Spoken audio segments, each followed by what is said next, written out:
Hello प्यारे students, कैसे हैं आप सभी। मैं हूं व्यास सर, आप सभी का स्वागत है हमारे आज के लेक्चर में। हमारा आज का लेक्चर इलेक्ट्रोकेमिस्ट्री लेक्चर नंबर 7। इसके पहले हमने 6 लेक्चर सिस्टेमेटिकली कंप्लीट किए। आज हम धीरे धीरे करके 7वें लेक्चर पे आ गए हैं।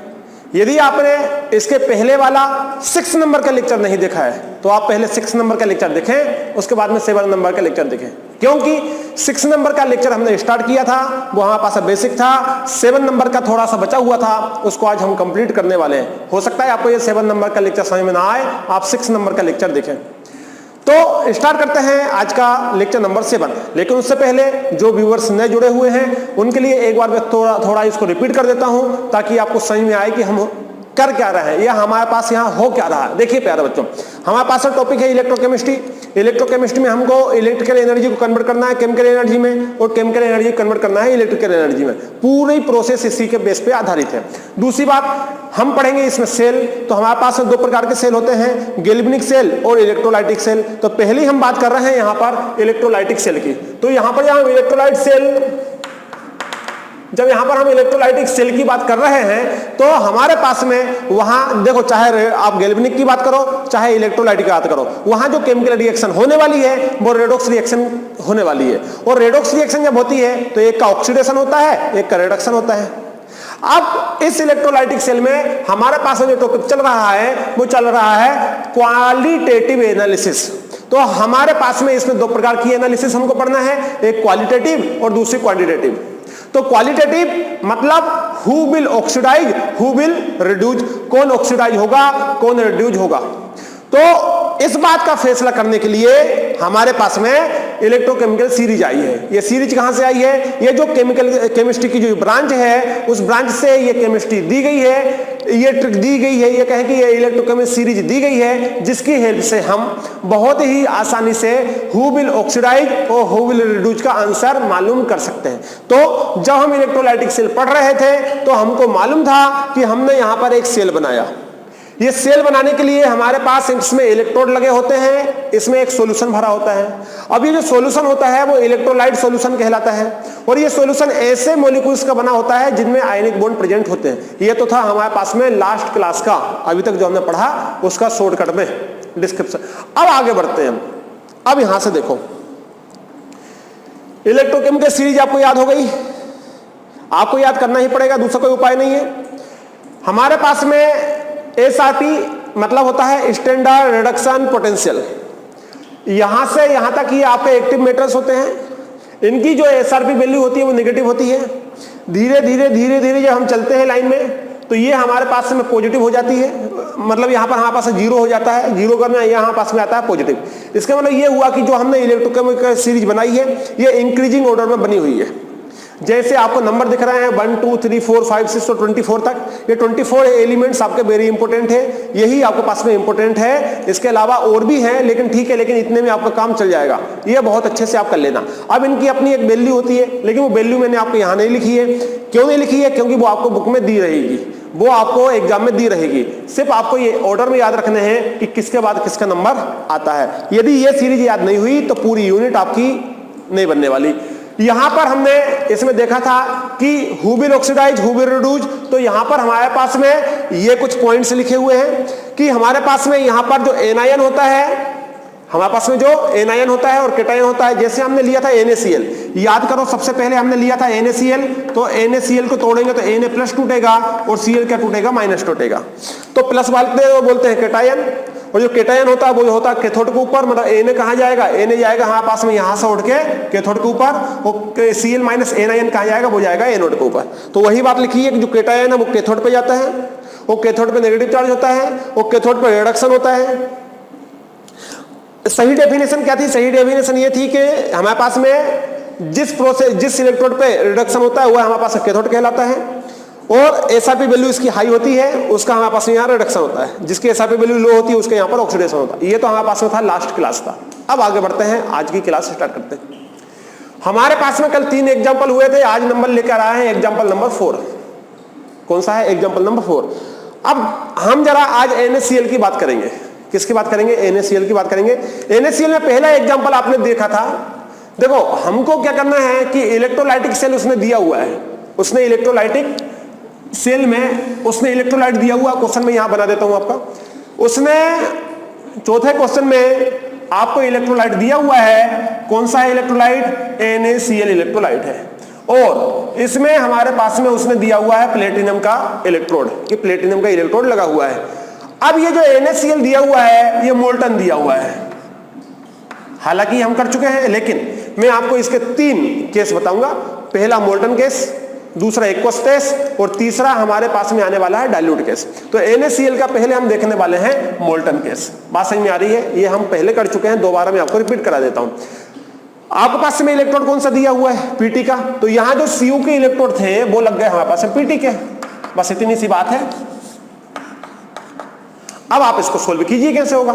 देखो प्यारे बच्चों, अब यहां पर हमारे पास में लाइन में कौन लगा है? लाइन में Na लगा है, Cl लगा है, और यहां पर हमारे पास में Pt लगा हुआ है लाइन में। लेकिन हम जानते हैं Pt हमारे पास में इनर्ट इलेक्ट्रोड होता है, Pt रिएक्शन में पार्टिसिपेट नहीं करता, इसलिए Pt का चांस तो हटा दो। Pt बोलेगा ना तो मैं ऑक्सीडाइज होना चाहूंगा ना रिड्यूस होना चाहूंगा। Pt कुछ नहीं होना चाहता। क्यों नहीं होना चाहता? क्योंकि Pt नॉन रिएक्टिव होता है। Pt जो होता है, प्लेटिनम जो होता है, do not participate in chemical reaction, ये केमिकल रिएक्शन में पार्टिसिपेट नहीं करता है। अब कौन बचा हमारे पास में? Na+ बचा, Cl- बचा। अब यहाँ पानी है क्या? नहीं, पानी नहीं है। क्यों? क्योंकि हमने मोल्टन स्टेट लिया हुआ है। बस इस बात को समझना है। मोल्टन स्टेट क्या होता है? जैसे हम कोई सॉलिड है, सॉलिड को इतना ज्यादा हीट दे दो, इतने ज्यादा हीट दे दो कि वो अपने आप लिक्विड फॉर्म में आ जाए, तो वो 100% प्योर फॉर्म होता है। तो वो होता है यहाँ पास मोल्टन स्टेट। उसमें लिक्विड तो है लेकिन उसमें पानी नहीं है। आपने सॉलिड को हीट दिया, हीट देते देते इतना हीट हो गया कि वो लिक्विड में कन्वर्ट हो गया। बस वही है आपके पास मोल्टन स्टेट। तो अब यहाँ पर आसान तरीका है। Na बोलेगा कि मैं जाऊंगा कैथोड पे, तो चलो ठीक है, चलो भाई कैथोड पे। अब यहाँ लाइन में एक ही लगा हुआ है Na+, और यहाँ पर लाइन में एक ही लगा हुआ है Cl-। जब यहाँ एक ही दावेदार है, यहाँ एक ही दावेदार है, तो हमको इस सीरीज की आवश्यकता नहीं है। यदि यहाँ एक ही दावेदार है, हाँ इस सीरीज की आवश्यकता जब होती थी जब यहाँ पर 2, 3, 4 लगे हुए, हम भी जाएंगे, हम भी जाएंगे, हम भी जाएंगे ऑक्सीडाइज और रिड्यूस होने के लिए, तो हम यहाँ सुप्रीम कोर्ट का, ये हमारे पास में सुप्रीम कोर्ट था, याद है, यहाँ पास में जज है, ये फैसला करते हैं। इलेक्ट्रोकेमिस्ट्री सीरीज आपका एक जज है, एक फैसला करती है, सुप्रीम कोर्ट है, हाई कोर्ट है कि भाई who will oxidise, who will reduce. लेकिन यहाँ पर ऐसा कोई नाटक नहीं है। यहाँ पर आपके पास में एक Na लगा हुआ है, एक Cl लगा हुआ है। हाँ प्लेटिनम था, लेकिन प्लेटिनम हमारे पास में नॉन रिएक्टिव। प्लेटिनम बोलता भाई ना तो मैं ऑक्सीडाइज होऊंगा ना मैं रिड्यूस होऊंगा, मैं तो स्टेबल हूं। H2O वाली यहाँ पर बात नहीं आती है। हाँ H2O होता तो हम यहाँ पर H2O लाते, लेकिन यहाँ पर H2O वाली कोई बात नहीं है। क्यों? क्योंकि यहाँ पास मोल्टन स्टेट का है, इसलिए H2 भी नहीं है। हाँ H2 होता तो फिर हमारे पास कंपटीशन हो जाता है, जैसे ही मैं आपको एग्जांपल में बताऊंगा। क्योंकि हमने यहाँ पर मोल्टन लिया है, अब हम एक्वस लेंगे, फिर हम डाइल्यूट लेंगे। बात समझ में आ रही है? तो अब यहाँ पर क्या होगा? Cl जो माइनस है, जो Cl- है क्या करेगा? अपने एक इलेक्ट्रॉन को लूज करेगा, वो किस में बदल जाएगा? ये बदल जाएगा Cl में। इसको ऐसे लिख दो, बात समझ में आ रही है? या इसको ऐसे लिख दो, कैसे? 2 Cl ले लो, 2 Cl- आयन ले लो, 2 इलेक्ट्रॉन रिमूव करेंगे और क्या बनेगा? यहाँ पर Cl2 बन जाएगा हमारे पास में। तो उसने हमसे पूछा था कि इलेक्ट्रोड दिया हुआ है, इलेक्ट्रोलाइट दिया हुआ है NaCl और प्लेटिनम का इलेक्ट्रोड दिया हुआ है। उसने बोला एनोड और कैथोड प्रोडक्ट बताओ, जो कल का ही क्वेश्चन था। तो यहां पर हमारे पास में एनोड का प्रोडक्ट क्या हो गया? Cl2। Cl2 किसका प्रोडक्ट हो गया आपका? एनोड पे, क्योंकि एनोड पे एनायन जाता है, कैथोड पे कैटायन जाता है। अब Na क्या करेगा? Na एक इलेक्ट्रॉन को ले लेगा, Na एक इलेक्ट्रॉन को क्या करेगा? गेन करेगा, और गेन करने के बाद में किससे बदल जाएगा? Nm बदल जाएगा। तो इस वाले इलेक्ट्रोड के ऊपर जो एनोड है, एनोड के ऊपर क्या मिला हमको? Cl2। लेकिन जो हमारे पास में कैथोड है, कैथोड पर क्या मिलेगा हमको? Na मेटल मिला। बस ये आंसर हो गया आपका। इतना तो पूछी था उसने कि बताइए यहां पर हमको क्या मिलेगा। तो हमने बोला कि हाँ भाई एनोड पे Cl2 मिला और कैथोड पे हमको Na मिला। इतनी सी बात है। बात समझ में आई? अब चलते हैं दूसरे एग्जाम्पल की तरफ। दूसरा एग्जाम्पल क्या है? दूसरा एग्जाम्पल है कि यहां पर NaCl मान लीजिए आप मोल्टन मान लेते हैं। क्या ले लो? NaCl आप एक्वस ले लो। अब ध्यान से समझना इसको। अब हमने एक्वस लिया है, लेकिन अभी भी हमने प्लेटिनम का ही लगाया है, ठीक है। ये एक्वस नहीं लिखा रहेगा तो आपको डाइल्यूट लिखा रहेगा। क्या लिखा रहेगा? एक्वस से मिटा के डाइल्यूट लिख दूं, एक्वस भी दिख सकता है आपको और डाइल्यूट भी दिख सकता है। ये तो आपको दोनों दिख सकते हैं, डाइल्यूट या एक्वस। तो अब यहां पर हमारे पास में जो एक्वस आया है, हमारे पास में यहां पर जो एक्वस NaCl आया है, इस एक्वस NaCl का काम क्या है? अब ये कैसे काम करेगा? अब यहां पर आई बात। अब यहां समझने की कोशिश करना प्यारे बच्चों। अब क्या हो रहा है? पूरी कहानी अब शुरू होती है आपकी। मैंने तो ये इसलिए बता दिया ताकि तीनों में आपको डिफरेंस पता चल सके कि हाँ भाई आखिर है थे क्या इसमें। जरा ध्यान से देखो। तो इस बार इलेक्ट्रोलाइट कौन है? NaCl, लेकिन कौन सा है? एक्वस या कहेंगे डाइल्यूट। इसका मतलब ये हुआ, इसका मतलब ये हुआ, ध्यान से देखना, अब ध्यान से देखो, यहां पर NaCl टूटेगा Na प्लस Cl माइनस में, तो Na कहां जाएगा? माइनस की ओर, Cl कहां जाएगा? प्लस की ओर, ठीक है। लेकिन इस बार डाइल्यूट है, मतलब ये हुआ कि इसमें पानी भी प्रेजेंट है, इसमें पानी भी प्रेजेंट है, यहां भी हमारे पास इसमें पानी प्रेजेंट है। और पानी के अंदर हमारे पास में क्या होता है? पानी के अंदर हमारे पास में देखो इलेक्ट्रोकेमिकल सीरीज में हमने 2 टाइम्स पानी लिखा, मतलब क्या हुआ? मतलब ये हुआ हमारे पास में कि एक बार पानी का क्या होगा? रिडक्शन होगा, और एक बार पानी का क्या होगा? ऑक्सीडेशन होगा। जैसे हमारे पास में पानी था, मैंने आपको कल भी समझाया था, पानी हमारे पास में एसिडिक नेचर का होता है, पानी हमारे पास में बेसिक नेचर का होता है। तो पानी हमारे पास में जो H2O है वो एम्फोटेरिक होता है ना, एसिड के जैसे काम करता है, बेस के जैसे काम करता है। जब पानी के 2 रोल होते हैं तो यहां भी वाटर के 2 रोल ही है, पानी के 2 रोल हैं। पानी ऑक्सीडाइज भी होता है, पानी रिड्यूस भी होता है। याद रखना 7 नंबर वाला जो पानी है वो रिडक्शन वाला पानी है, और 21 नंबर वाला जो पानी है वो ऑक्सीडेशन वाला नंबर पानी है, ऑक्सीडेशन वाला पानी है। यहां ऑक्सीडेशन होगा तो ये रिएक्शन लिखना है, पानी का यदि रिडक्शन होगा तो ये रिएक्शन लिखना। ये हमने कल बात आपसे की थी। अब इसका मतलब ये हुआ कि यहां पर पानी प्रेजेंट है, मतलब ये हुआ कि पानी भी ऑक्सीडाइज और रिड्यूस होना चाहेगा। अब यहां से ट्विस्ट आता है गेम में, जरा इसको यहां लिखे रखो, अब आपको समझ में आएगा। ये तो लास्ट स्टेप का था, इसके लिए हम इसको काट दें, हमने इसको काट दिया। ये तो लास्ट एग्जांपल का, लास्ट क्वेश्चन का सोल्यूशन। अब यहां से लिखना चालू करो। यहां पर कौन लाइन में लगा हुआ है? यहां पर Cl माइनस लाइन में लगा हुआ है। यहां पर कौन लाइन में लगा हुआ है? यहां Na प्लस लाइन में लगा हुआ है। बहुत बढ़िया लगा है, लेकिन Na प्लस अकेला नहीं है, कौन है? H2O भी लाइन में लगा हुआ है। H2 बोलेगा मैं भी जाऊंगा, यहां पर Cl अकेला नहीं है, H2O भी लाइन में लगा हुआ है। H2O बोला मैं भी जाऊंगा। अब क्या हुआ? अब लड़ाई हुई, क्योंकि यहां 2 दावेदार आ गए। अच्छा, तो यह हुआ कि यहां प्लेटिनम की रोड लगा हुआ है, तो वो पार्टिसिपेट नहीं करता, इसलिए यहां हमने काट दिया। लेकिन यदि मान लो प्लेटिनम की जगह आपका Cu का रोड लगा होता ना, तो वो भी दावेदार बन जाता है। यहां पर सिर्फ प्लेटिनम मिलिट्री इलेक्ट्रोड है, इसलिए वो रिएक्शन में पार्टिसिपेट नहीं करता, नहीं तो वो भी दावेदार था यहां पर। बात समझ में आ रही है? अब लड़ाई हुई इनके बीच में, घमासान युद्ध हुआ, महाभारत हो गई। अब क्या हुआ? अब ये हुआ कि ये वाला जो लड़ाई है इन दोनों की, कि भाई कौन जाएगा ऑक्सीडाइज होने के लिए, कौन जाएगा रिड्यूस होने के लिए, मैं जाऊंगा कि मैं जाऊंगा। तो अब ये गए सुप्रीम कोर्ट में। सुप्रीम कोर्ट मतलब हमारे पास में इलेक्ट्रोकेमिकल सीरीज। अब उन्होंने कहा कि सबसे पहले इसकी पोजीशन लिखो, Cl की पोजीशन क्या है? तो Cl की पोजीशन कहां है भाई? 22। ये लो, हमने Cl की पोजीशन लिख ली, 22 पोजीशन है। H2O का क्या होता है? ऑक्सीडेशन, और ऑक्सीडेशन वाला पानी कौन सा है? 21, तो हमने यहां पर लिख लिया 21, पोजीशन तैयार हो गई। अब यहां पर आओ, ये वाला ऑक्सीजन कौन सा है? रिडक्शन। और रिडक्शन, सॉरी, ये वाला पानी कौन सा है? रिडक्शन। और रिडक्शन में क्या होता है? पास में 7 नंबर का पानी, लो 7 नंबर का पानी। Na कहां पर है? Na यहां पास में 4 नंबर पे, ये लो भाई 4 नंबर पे। इतना हो गया, वकीलों का काम खत्म। अब आया जज का काम। अब ये फैसला सुनाने वाले हैं, फैसला सुनाने वाले हैं। तो इनको एक बात पता है, ऐसे तो फैसला सुनाएंगे नहीं। हमारे पास यहां क्या होना? रिडक्शन। और रिडक्शन किसका होता है? जिसकी एसआरपी वैल्यू हाई होती है। रिडक्शन किसका होता है? जिसकी, देखो हमारे पास कैथोड है, कैथोड है, आर मतलब रिडक्शन होता है, रिडक्शन होता है। रिडक्शन किसका होता है? जिसकी एसआरपी वैल्यू हाई होती है। तो अब ये बताओ 4 में और 7 में बड़ा कौन है? हाई मतलब बड़ा, लो मतलब छोटा। 4 में और 7 में बड़ा कौन है? H2O। तो भाई H2O जीत गया, Na हार गया। हमारे पास में सुप्रीम कोर्ट का फैसला आया कि H2O की प्रोसेस को आगे बढ़ाया जाए। चलो, अब यहां से H2O की प्रोसेस आगे हो गई, ये H2O। अब H2O का क्या होगा? रिडक्शन। तो हमने बोला था रिडक्शन वाली पूरी प्रोसेस यहां से उठा के लिख दो। तो हमारे पास क्या है? ये फिक्स है, 2H2O plus 2 electron plus H2 gas मिलेगी प्लस 2 OH आयन मिलेगी। ये आ गया का आंसर। अब कोई पूछे कैथोड पे क्या मिला आपको, तो आप क्या बोलोगे? H2 गैस मिला है कैथोड पे। अब यहां की बात आई, अब इसके पक्ष में आने वाला है फैसला। ये है आपस में Cl, ये है आपस में H2O। अब क्या होना चाहिए? ऑक्सीडेशन। अब ऑक्सीडेशन किसका होता है? तो जज साहब ने फैसला दिया कि हमारे पास में ए नोड पे होता है ऑक्सीडेशन, ऑक्सीडेशन उसका होता है जिसकी एसआर पे वैल्यू लो होती है। तो अब ये बताओ लो कौन है 22 और 21 में? 21, इसलिए ये हार गया, ये जीत गया। जज साहब ने किया कि चलो तुम अपनी प्रोसेस आगे बढ़ाओ, तो इसने अपनी प्रोसेस आगे बढ़ाई, तो ये 21 नंबर वाला रिएक्शन ये है, यहां से ये पूरी रिएक्शन उठा के यहां लिख देना। तो यहां क्या मिलेगा? यहां मिलेगा O2, तो ये आंसर आ गया यहां पर O2 लिख दोगे ना रिएक्शन O2।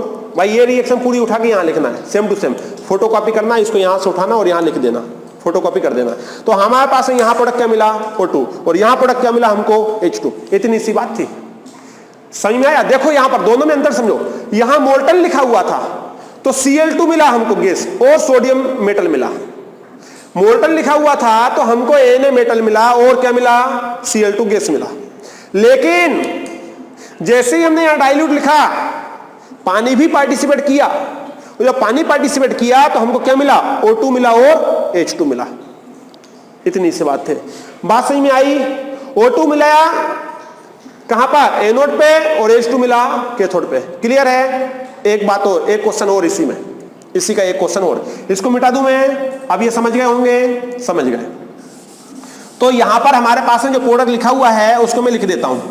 तीसरा क्वेश्चन भी मैं यही करा देता हूं, तीनों में अंतर डिफरेंस, ठीक है? तीसरा क्वेश्चन भी मैं यहीं पर करा देता हूं आपको। ध्यान से देखो प्यारे बच्चों, तीसरा क्वेश्चन। अब जो क्वेश्चन नंबर हम तीसरा करा रहे हैं वो एक्सेप्शनल केस है। इसका देखो, ये था आप पास में क्वेश्चन नंबर 4, कौन सा था? मोल्टन। क्वेश्चन नंबर 5 कौन सा था? डाइल्यूट। अब आता है क्वेश्चन नंबर 6, तीसरा नहीं, तीसरी कंडीशन NaCl की। अब क्वेश्चन क्या देता है? क्वेश्चन में यहां पर चेंज कर देता हूं। क्वेश्चन में अभी भी NaCl ही है, अभी प्लेटिनम की रोड लगी हुई है, लेकिन यहां पर इस बार ये कंसंट्रेटेड है, ना तो ये डाइल्यूट है ना ही ये मोल्टन है। इस बार क्या है? कंसंट्रेटेड है। इस बार कंसंट्रेटेड मतलब समझते हो? जिसमें नमक की मात्रा ज्यादा हो, जिसमें नमक की मात्रा ज्यादा हो, जैसे सी वाटर, समुद्र का जो वाटर है ना, वो वाला पानी आप ले लीजिए, तो उसमें क्या होता है? नमक की मात्रा ज्यादा होती है। तो डाइल्यूट मतलब जिसमें पानी ज्यादा है, और एक होता है, हाँ आपने खूब पढ़ा होगा ना लैब में, कौन को डाइल्यूट, कंसंट्रेटेड और डाइल्यूट। तो बस हमने NaCl ले लिया, अभी प्लेटिनम की आपकी रोड लगी हुई है, तो यहां पर जो NaCl है वो कौन सा है? कौन के NaCl, कंसंट्रेटेड और NaCl ले लिया। अब मजेदार बात यह है, लाइन में अभी भी कौन है? अब या समझना, अब समझना, हमारे पास में यहां पर अभी भी भाई कंसंट्रेटेड है तो पानी तो मिला होगा ना, बस अंतर इतना होता है डाइल्यूट में पानी ज्यादा हो जाता है, कंसंट्रेटेड में पानी की मात्रा कम होती है। समझो क्या बोल रहा है? डाइल्यूट का मतलब क्या होता है? डाइल्यूट का मतलब ये हुआ कि जैसे हमारे पास में 1 लीटर आपका NaCl है, या हम ऐसी बात करें, हाँ 1 लीटर मान लो, 1 लीटर आपका कोई प्योर लिक्विड है, उसमें आप 10 लीटर पानी मिला दो तो वो डाइल्यूट हो जाएगा। 1 लीटर को कहाँ 10 लीटर पानी मिलाया? 1 लीटर आपका ओरिजिनल लिक्विड है और उसमें 10 लीटर पानी मिला दो, वो डाइल्यूट हो गया। लेकिन आपके पास में 10 लीटर ओरिजिनल कोई लिक्विड है और सिर्फ 1 लीटर आपने उसमें पानी मिलाया, तो पानी की मात्रा क्या हुई? कम हुई, और एक में पानी की मात्रा क्या हुई? ज्यादा हुई। तो जिसमें पानी की मात्रा ज्यादा हो जाती है हम उसको बोलते हैं डाइल्यूट, और जिसमें पानी की मात्रा कम होती है उसको बोलते हैं हम कंसंट्रेटेड। जैसे अमोनिया सुना होगा, अमोनिया हमारे पास में लैब में गए होंगे, NH3 कंसंट्रेटेड रखा था और हमारे पास डाइल्यूट रखा था, H2SO4 कंसंट्रेटेड रखा था और डाइल्यूट रखा था। अच्छा, कंसंट्रेटेड H2SO4 हाथ पे गिर जाए, कपड़े में गिर जाए, तो जहां गिर जाता है वहां जला देता है, एसिड होता है ना, वो जला देता है। कंसंट्रेटेड H2SO4 यदि कपड़े पे गिर जाए वो जल जाता है, लेकिन डाइल्यूट H2SO4 यदि कपड़े पे गिर जाए नहीं जलता। क्यों? क्योंकि उसमें एसिड बहुत कम मात्रा में है, पानी बहुत ज्यादा मात्रा में, तो हमने उसको डाइल्यूट बोला। कंसंट्रेटेड मतलब उसमें एसिड ज्यादा मात्रा में, पानी कम मात्रा में, लेकिन है तो पानी भी ना।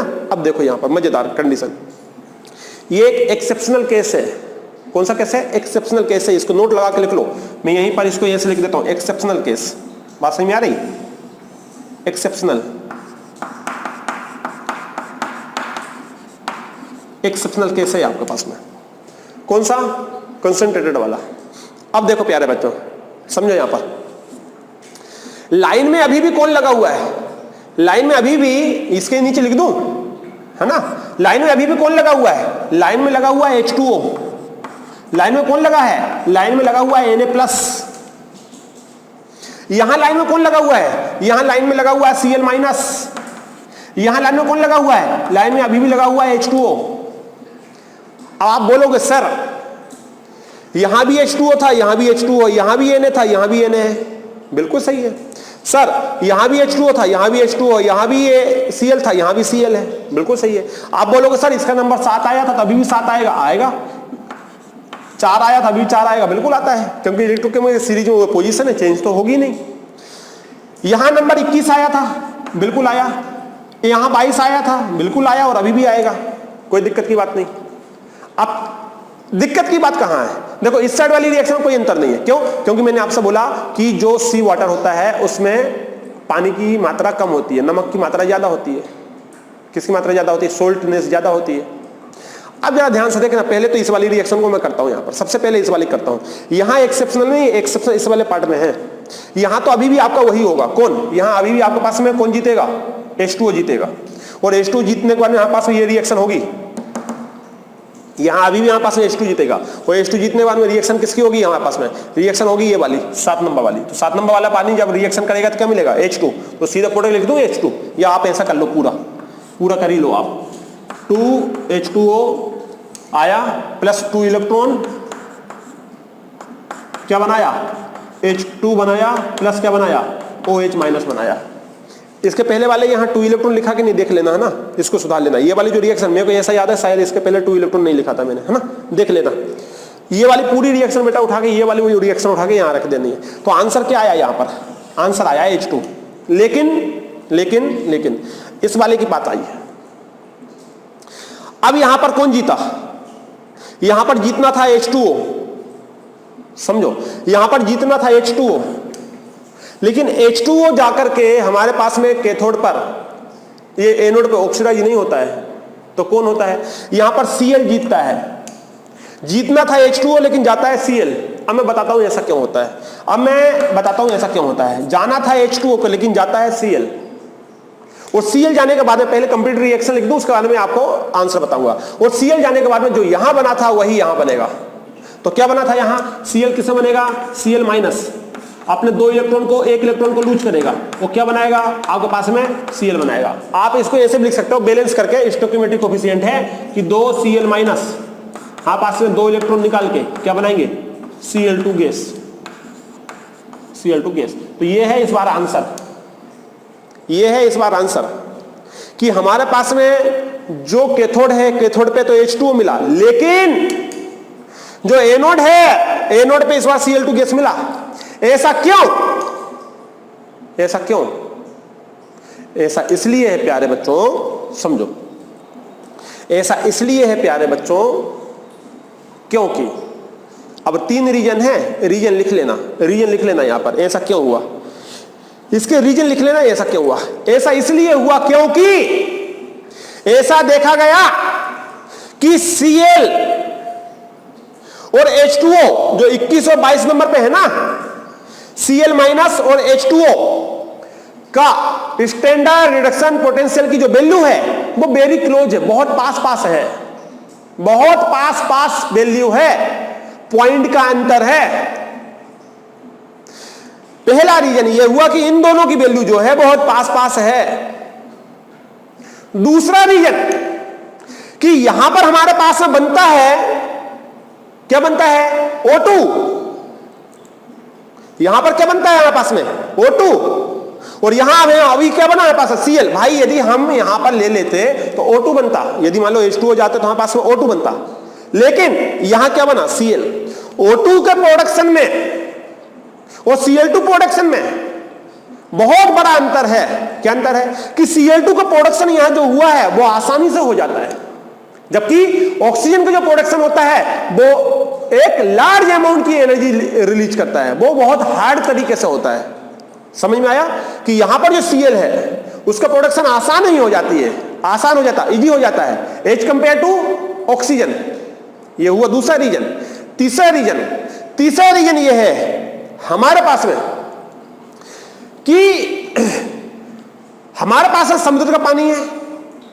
समुद्र का पानी होने की वजह से मैंने आपसे बोला कि इसमें H2O की मात्रा कम है, Cl की मात्रा ज्यादा है।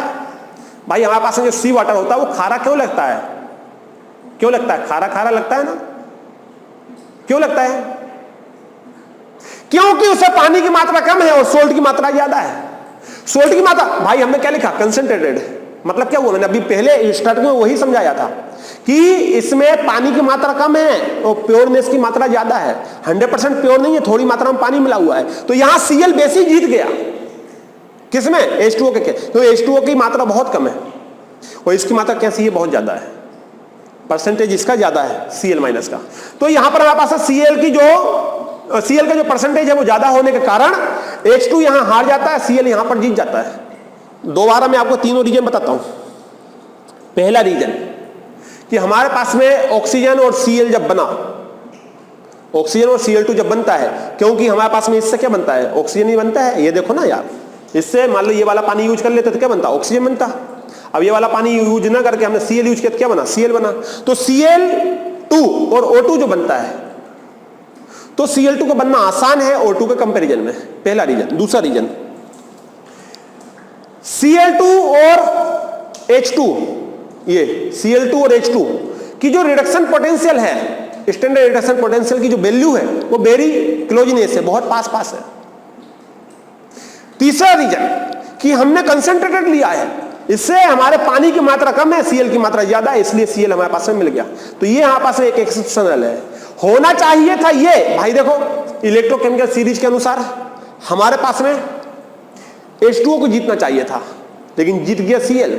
एक्सेप्शनल चालू हो गया यहां पर। क्यों जीता Cl?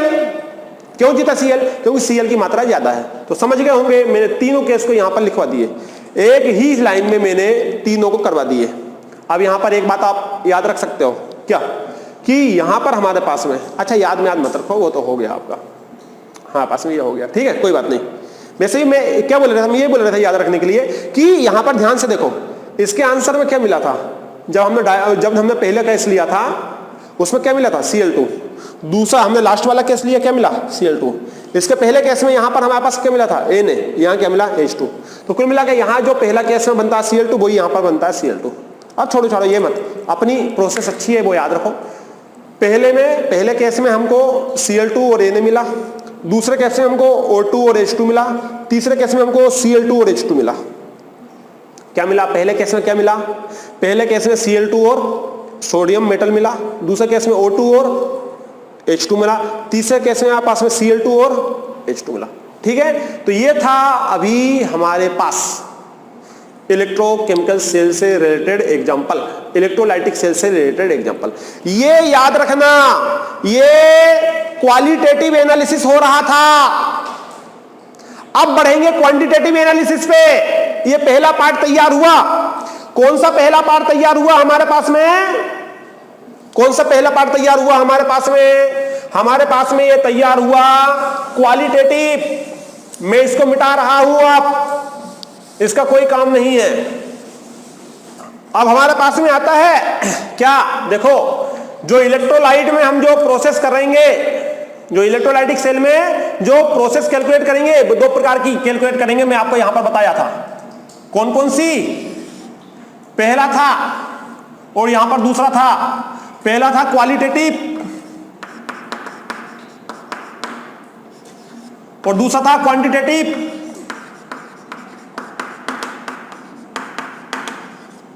क्वालिटेटिव और क्वांटिटेटिव, इसमें था कौन? इसमें था कितना, हाउ मच। इसमें था हु विल, क्या हु विल ऑक्सीडाइज और हु विल रिड्यूस। तो अभी तक हमारे पास कौन चल रहा था? Qualitative, who will oxidise, who will reduce. तो हु के लिए किसका यूज किया? इलेक्ट्रोकेमिकल सीरीज का। Who will oxidise, who will reduce. जिसका स्टैंडर्ड रिडक्शन पोटेंशियल लो है वो होगा ऑक्सीडाइज, और जिसका स्टैंडर्ड रिडक्शन पोटेंशियल हाई है वो होगा रिड्यूस। हु विल मालूम चल गया, हाई वाला रिड्यूस और लो वाला ऑक्सीडाइज। किसने बताया? इसने बताया। तो अभी हम करना सीख गए। अब आएगा हमारे पास में हाउ मच, कितना। यदि मान लो मेटल है तो वेट पूछेगा, कितना वेट मिला। यदि मान लो वो गैस है तो वॉल्यूम पूछेगा, और हो सकता है वो मोल पूछ ले, हो सकता है वो टाइम पूछ ले। ये सारे क्वेश्चन पूछेंगे। अब हमको इसकी स्टडी करनी है। ये आपको मैं बता दिया, और मैं आपको बताया था इसमें कुछ फैक्टर थे हमारे पास में। कौन कौन से फैक्टर थे? पहला इलेक्ट्रोलाइट कौन सा लिया हुआ है, तो देखो यहां पर हमने NaCl लिया, CuSO4 लिया, H2SO4 लिया, ये सारे हमने लिए, Na2SO4 लिया। दूसरा फैक्टर हमारे पास में है वो मोल्टन है, कि वो हमारे पास में एक्वस है, कि वो हमारे पास में कंसंट्रेटेड है। ये सारी बात हमने यहां पर की थी। बात समझ में आ रही है? ये हम कंप्लीट कर चुके। अब आते हैं हमारे पास में क्वांटिटेटिव एनालिसिस। अब हेडिंग डालिए आप, क्वांटिटेटिव एनालिसिस। अब जब क्वांटिटेटिव एनालिसिस हम करेंगे, देखो आज की क्लास में इसको नहीं कराएंगे, इसको आने वाली क्लास में कराएंगे, इसको आने वाली क्लास में हम कराएंगे, आज की क्लास में नहीं कराएंगे। लेकिन एक बात मैं यहां पर लिख देता हूं, यहां पर हमारे पास में जब क्वांटिटेटिव एनालिसिस की बात करेंगे तो क्वांटिटेटिव एनालिसिस में हमारे पास में दो रूल आएंगे। इसके लिए फार्मूले लगेंगे। क्या लगेंगे? फार्मूले। इसके लिए लगेगा हमारे पास में फार्मूला। अब फार्मूला हमारे पास से दो आएंगे। पहला आएगा Faraday law, Faraday law first, और दूसरा आएगा फेराडे लॉ सेकंड। ये दो फार्मूले यहां पर हमारे पास में यूज अभी होने वाले हैं। अब यहां से फार्मूला का काम सिलसिला चालू हो गया, बहुत से फार्मूले आएंगे, लेकिन आने वाली क्लास में हम आपको दो फार्मूले कराएंगे। कौन से?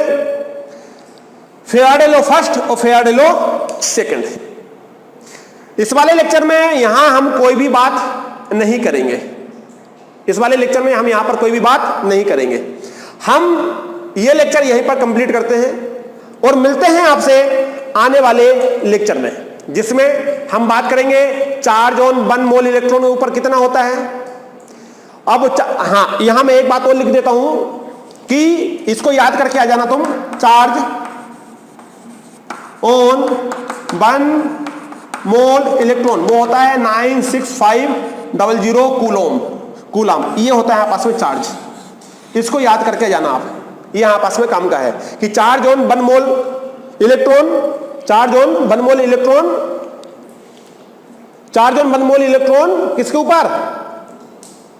Charge on 1 mole, sorry, charge on 1 mole electron कितना होता है यहां पास में? 96500। अब ये कहां से आया, कैसे आया, मैं आपको बता दूंगा, क्योंकि हम जानते हैं चार्ज ऑन 1 मोल इलेक्ट्रॉन हमारे पास में कितना होता है, हमारे पास में कितना होता है, हमारे पास में होता है 1.6 इंटू 10 की पावर 19 कूलम। अच्छा, इसको मैं प्रूव करवा दूंगा आखिरी में आने वाली क्लास में, लेकिन इतना याद करके जाना कि इसमें कितना होता है, चार्ज ऑन 1 मोल इलेक्ट्रॉन कितना होता है? 96500। अब ये कहां से आया, कैसे आया, इस सब की बात हम आने वाली क्लास में करेंगे।